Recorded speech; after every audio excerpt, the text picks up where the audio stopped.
L'événement de ce mardi 21 octobre, c'est le décès tragique du patron de Total, Christophe de Margerie, dans un accident d'avion à Moscou. Les réactions ont été unanimes. Oh, c'est terrible! La France perd un de ses plus grands patrons. C'est une très grosse perte pour le MEDEF. Un de nos meilleurs ambassadeurs nous quitte. Honnêtement, c'est pas une grosse perte. Nous non plus, on peut plus voler. Ah, et ça fait 10 ans. Nous sommes en 2014, vous regardez l'ancêtre d'Internet, bonsoir. On commence donc par cette disparition tragique. La classe politique française salue unanimement la carrière de Christophe de Margerie. C'est un coup dur, car j'aime l'entreprise. Oui, monsieur Valls, vous étiez très proche de lui. Oui, j'aime l'entreprise. Oui, ça on sait. Vous le répétez assez souvent. Non, on ne sait pas assez à quel point j'aime l'entreprise. Si, je vous assure. Et donc, Christophe de Margerie, je l'aimais beaucoup, car comme chacun sait, j'aime l'entreprise. Oui, et alors? Donc, si j'aime l'entreprise, j'aime Total. Donc, j'aime Christophe de Margerie. Vous voulez dire j'aimais? Non, j'aime toujours l'entreprise, hier comme aujourd'hui. Ah ben heureusement qu'il est de gauche, sinon qu'est-ce que ce serait? Alors, la classe politique entière se disait très proche de Christophe de Margerie. Monsieur Hollande, monsieur Macron, c'était un ami à vous? Oui, c'était mon copain. C'était mon papy Mazout. Oui, Emmanuel aussi le connaissait personnellement. J'adorais toucher sa moustache. C'était comme une petite souris. Oui, justement, monsieur Hollande, c'est pas un peu gênant, cette proximité entre les hommes politiques et les grands patrons? Non, mais je le connaissais un peu, hein, pas tant que ça. Il venait tout le temps ici. Mais non. Si, il était super. Il gagnait plein de fric, papy Mazout. Allez, Manu, laisse-nous, va jouer avec tes lingots. Vous voulez dire avec les Legos? Non, Manu, il joue avec des lingots. Alors, il n'y a pas que les politiques ou les patrons qui sont sous le choc, les Français également. Monsieur et madame Leroux, vous êtes bouleversés, je crois. Oui, on faisait un plein par semaine. On avait un peu l'impression qu'il faisait partie de la famille. Et toute notre vaisselle, on l'avait eu grâce à des points Total. Vous ne l'oublierez jamais, donc. Oh non, hein chérie? À chaque augmentation de l'essence, on avait une pensée pour monsieur de Margerie. C'est bouleversant, tous ces dommages. Alors revenons sur l'accident à proprement parler. Le jet a percuté un chasse-neige qui est entré au milieu de la piste. C'est un meurtre, ma couille. Bah non, c'est dingue, Gérard. Bah attends, le gars a précipité son camion au milieu de la piste. Oui, mais d'après les premiers examens, le conducteur était sous. Bah et alors? Ça veut rien dire, ça, en Russie. Tout le monde travaille bourré ici. Les bagagistes sont sous. Le contrôleur aérien, il est cuit. Les pilotes sont bourrés. C'est normal, je te dis, qu'on l'a tué. N'importe quoi, Gérard. Et vous avez bu, non? Bah oui, ma couille, je suis en Russie, là.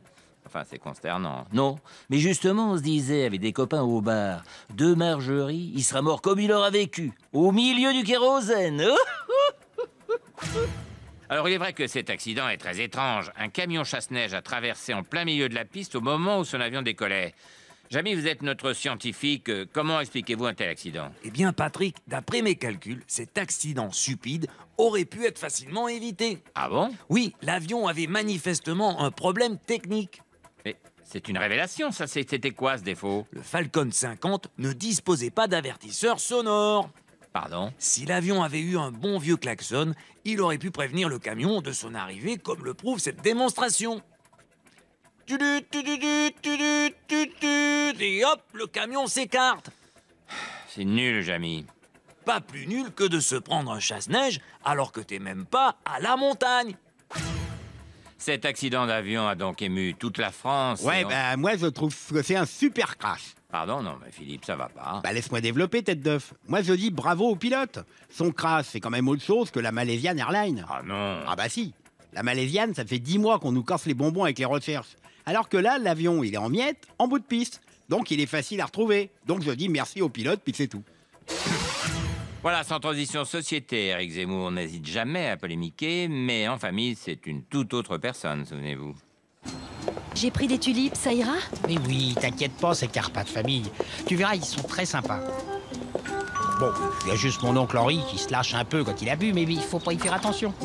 Oh, les voilà! Bonjour ma tante.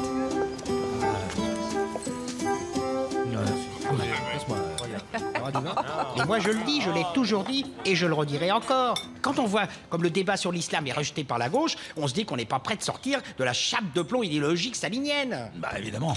Alors que des centaines de milliers d'immigrés sont à nos portes. Ah, on peut dire merci à la démocratie dans les pays arabes. Hein. Grâce à elle, ils viennent tous chez nous maintenant. Ah ça, N'empêche que les immigrés, on leur reproche tout et n'importe quoi. Ça y est, c'est parti. Henri, tu vas pas commencer. Ben, je dis ce que je veux.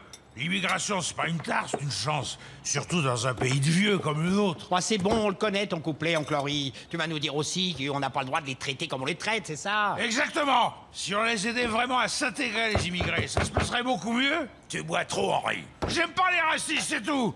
Les racistes, faudrait les foutre dehors, voilà. Henri, t'as pas honte de dire des horreurs pareilles? Ouais. Oh, faut l'excuser, mademoiselle. Il est pas méchant. Non, il est juste antiraciste primaire. C'est pas glorieux, mais c'est comme ça. Comme on dit, on choisit ses amis, mais pas sa famille. C'est pas grave, hein, tant qu'il vote pas front de gauche. Non, quand même pas. Oh, s'il fait ça, je le quitte.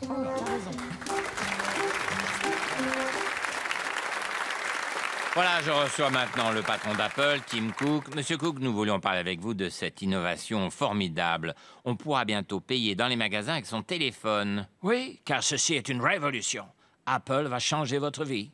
C'est vrai que ça va être très pratique. On va donc pouvoir payer avec n'importe quel téléphone. Non, car ceci est une révolution. On ne pourra payer qu'avec iPhone. Ah, je ne savais pas.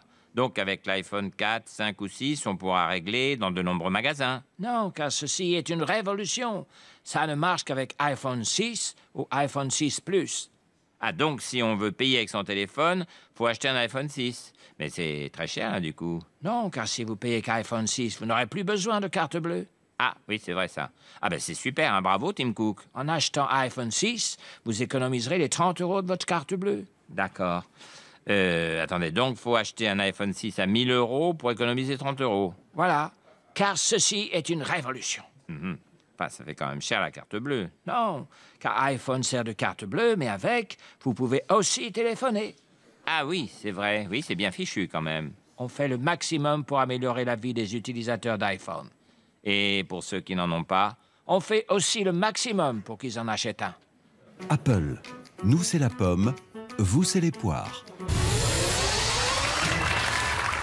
Voilà, sans transition football. Nous sommes à quelques minutes de Nicosie PSG avec un grand absent, Zlatan Ibrahimovic. Zlatan, vous êtes toujours blessé au talon? Non. Ah bon? Vous allez jouer ce soir alors? Non, Zlatan n'a pas joué contre le Barça. C'est pas pour jouer contre Nicosie. Bah, c'est quand même la Ligue des Champions. Non, sans Zlatan, c'est plus la Ligue des Champions. Et cette blessure au talon, vous en savez un peu plus? Parce que les médecins n'arrivent pas à vous soigner. Non, ce que les médecins n'arrivent pas à comprendre, c'est que Zlatan se soit blessé. Ce qui est inquiétant, c'est pas que Zlatan ne soit pas en attaque, mais c'est que Cavani y soit. Allez, ciao, bonsoir. Merci beaucoup,